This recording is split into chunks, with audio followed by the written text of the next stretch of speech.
வணக்கம். அனைத்து உறவுகளுக்கும் எனது இனிய காலை வணக்கத்தை தெரிவித்துக் கொள்கிறேன். உங்களிடத்தில் ஒரு சிறு ஜோதிட குறிப்பை பகிர்ந்து கொள்ள வருகிறேன். ஒரு ஜாதகத்தில் லக்கணத்தை பற்றி நாம் இப்போது பார்ப்போம். ஒரு ஜாதகத்தில் லக்னத்தில் பாவக்கிரகங்கள் இருந்தால் அந்த ஜாதகர்கள் சிரமப்படுவார்கள்.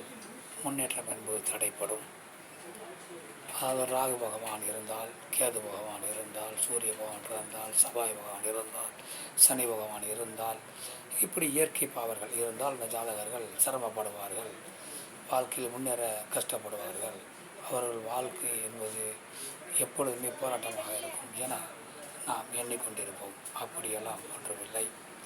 லக்கணத்தை சனி பகவான் இருந்தால் மெதுவாக ரொம்ப பொறுமையாக செயல்படுவார். வேகப்பட மாட்டார். அவர் எதையும் அவருடைய அமைப்பு தடைகளாக இருக்கும். ஒரு எடுத்த காரியங்கள்லாம் தடைப்படும் என சொல்வார்கள். லக்கணத்தில் செவ்வாய் பகவான் இருந்தால் அந்த ஜாதகர் பொறுமை இழந்திருப்பார், முன்கோவப்படுவார், எதை நிதானமாக செய்ய மாட்டார் என சொல்வார்கள். அதெல்லாம் முழுக்க முழுக்க பொருந்தாது. நாம் ஜாதகத்தை தெளிவாக பார்க்க வேண்டும். அந்த லக்கணத்தில் ஒரு பாவக்கிரகம் இருந்து அந்த பாவக்கிரகத்தை இயற்கை சுவர்கள் என்று சொல்லக்கூடிய தனித்த புதன், வளர்வரை சந்திரன், சுக்கிரன், குரு இப்படிப்பட்டவர்கள் அந்த லக்கணத்தை இருக்கக்கூடிய பாவக்கிரகத்தை பார்த்தால் அந்த பலன் முழுமையாக மாறிவிடும். அனைத்துமே பாசிட்டிவாக இருக்கும். அந்த ஜாதகர் திறமையாக இருப்பார், செல்வாக்கோடு இருப்பார், கடின உழைப்பாளியாக இருப்பார், பொறுமையாக இருப்பார், எல்லா காரியத்தையும் வெற்றி கொள்வார். சரி, இந்த சுபகிரகங்களை பார்க்க இல்லையா?